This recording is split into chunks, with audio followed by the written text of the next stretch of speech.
င်္ဂလာပါကျွန်တော်ကိုထုံးပါဒီနေ့ဩဂတ်လ10ရက်နေ့ BBN ပြည်တွင်းပြည်ပသတင်းများကိုတင်ဆက်ပေးသွားမှာဖြစ်ပါတယ်လွှတ်တော်အမတ်တယောက်တည်းကပဲမင်းအောင်လှိုင်ကိုဆန္ဒပြခဲ့ပြီးအများစုကကြိုးစိုးကြောင်းခိုင်ခိုင်ဆိုးပြောဆိုတဲ့သတင်းကိုတင်ဆက်ပေးသွားမှာဖြစ်ပါတယ်ကိုရန်ရင်သမရမင်းအောင်လှိုင်ကိုထိုင်းလွှတ်တော်မှာဆန္ဒပြတာဟာအမတ်တယောက်တည်းကပဲဆန္ဒပြခြင်းဖြစ်ပြီးကြံအမတ်အများစုကဝမ်ပန်းတသားနဲ့လှိုက်လှဲလဲကြိုးစိုးတယ်လို့မင်းအောင်လှိုင်ရဲ့ပြောရေးဆိုခွင့်ရှိသူခိုင်ခိုင်ဆိုးကပြောဆိုလိုက်ပါတယ်ထိုင်းနိုင်ငံကို2ရက်တာသွားရောက်ခဲ့တဲ့မင်းအောင်လှိုင်ရဲ့ခီးစဉ်ပြီးဩဂတ်လ9ရက်နေ့ညနေပိုင်းမှာနေပြည်တော်လေဆိပ်ကိုပြန်လည်ရောက်ရှိချိန်စစ်လော်ဘီမီဒီယာတွေရဲ့မေးမြန်းမှုကိုမင်းအောင်လှိုင်ရဲ့ပြောရေးဆိုခွင့်ရှိသူခိုင်ခိုင်ဆိုးကဖြေကြားရမှာ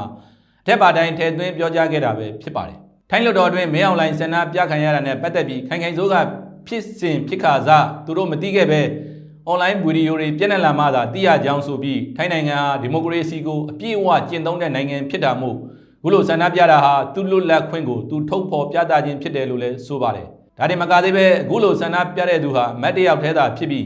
ကြံအများစုကတော့မင်းအောင်လှိုင်ကိုဝမ်ပတ်တသားနဲ့လှိုက်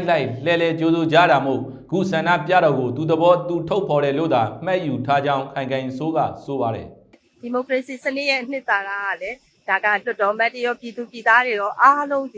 သူတို့ရဲ့ဆန္ဒတွေကိုလွတ်လပ်စွာခေါ်ထုတ်ပိုင်ခွင့်ရှိပါတယ်။အဲ့တော့ကျမကတော့ဒီဗီဒီယိုလေးကြည့်လိုက်ရပါတယ်။အဲ့ဒီအတွက်ဒါသည်သူ့ရဲ့ဆန္ဒကိုလွတ်လပ်စွာခေါ်ထုတ်တယ်လို့ပဲမှတ်ယူပါတယ်ရှင်။တွေ့မှာပါကျမတို့အဲ့မှာကျိုးနေတဲ့အဖွဲ့တွေအများကြီးရှိပါတယ်။ဆန္ဒပြတဲ့လူဒီတယောက်တည်းသာဖြစ်ပါတယ်ရှင်။အဲ့တော့ဒါကအများကလှိုက်လဲဝမ်ပန်းတတာကြိုးစိုးနေကြသလိုဒါကမနှစ်သက်တဲ့လူကလည်းသူ့ရဲ့သဘောဆန္ဒကိုခေါ်ထုတ်တယ်လို့ပဲမှတ်ယူပါတယ်မင်းအောင်လှိုင်ဟာထိုင်းဝန်ကြီးချုပ်ရဲ့ဖိတ်ခေါ်မှုအရထိုင်းနိုင်ငံကိုဩဂတ်လ6ရက်နေ့နဲ့9ရက်နေ့တွေမှာတွားရောက်ခဲ့တာဖြစ်ပြီးနှစ်ရက်လုံးဒီမိုကရေစီရေးလှုပ်ရှားသူတွေနဲ့ထိုင်းပြည်သူတွေသာမကလွှတ်တော်အမတ်ရဲ့ဆန္ဒပြမှုတွေနဲ့ကြုံတွေ့ခဲ့ရတာလည်းဖြစ်ပါတယ်။ဆန္ဒပြသူတွေဟာမြန်မာနိုင်ငံအတွင်းတပ်ထုတူဖော်မှုတွေကြောင့်ထိုင်းနယ်စပ်အတွင်းထိုင်းပြည်သူတွေခံစားနေရတာတွေနဲ့မြန်မာပြည်တွင်းကဒီမိုကရေစီရေးချိုးဖောက်ခံရမှုတွေလူခွင့်ရေးချိုးဖောက်ခံရမှုတွေအတွက်ပါဆန္ဒထုတ်ဖော်ခဲ့ကြတယ်လို့လည်းသိရပါတယ်။နောက်ထပ်သတင်းတစ်ပုဒ်အနေနဲ့38နှစ်မြောက်ရှစ်လေးလုံးထိမ့်မှတ်ဖြစ်ဘန်ကောက်မြို့ရှိစစ်ကောင်စီတန်ယုံရှိမှာထီးတပိတ်လှုပ်ရှားပြုလုပ်ခဲ့ဆိုတဲ့သတင်းကိုတင်ဆက်ပေးသွားမှာဖြစ်ပါတယ်။ထိုင်းနိုင်ငံဘန်ကောက်မြို့မှာရှိတဲ့စစ်ကောင်စီတန်ယုံရှိမှာ38နှစ်မြောက်ရှစ်လေးလုံးဒီမိုကရေစီရေးတော်ပုံထိမ့်မှတ်ဖြစ်ဩဂတ်လ10ရက်နေ့ဒီနေ့မနေ့အစောပိုင်းမှာရှစ်လေးလုံးထီးတပိတ်လှုပ်ရှားမှုကို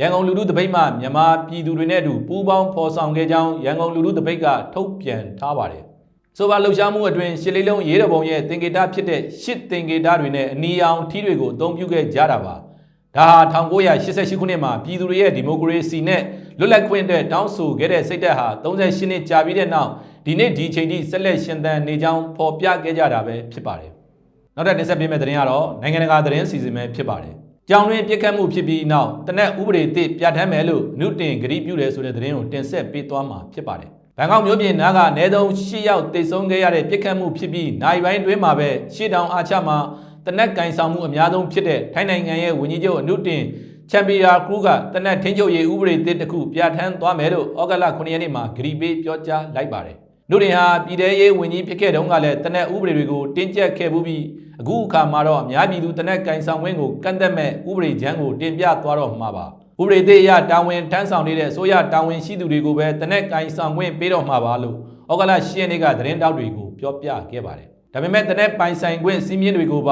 တင်းကျပ်မလားဆိုတဲ့အပါအဝင်ရေးဆွဲမဲ့ဥပဒေအသေးစိတ်ကိုတော့ပြောကြားသွားတာမရှိသေးပါဘူး။ထိုင်းနိုင်ငံစီးမြင့်တွေရတနက်ပိုင်ဆိုင်ခွင့်နဲ့ကင်ဆောင်ခွင့်လိုင်စင်ဆိုပြီးတီးတန့်စီခွဲထုတ်ပေးထားတာပါ။ဩဂတ်လ9ရက်နေ့ကဖြစ်စဉ်မှာတော့ထိုင်းဆယ်ကျော်သက်အရွယ်ကောင်လေးတစ်ယောက်ဟာသူ့ရဲ့အဖိုးဖွားတွေကိုပြစ်တက်ခဲ့ပြီးနောက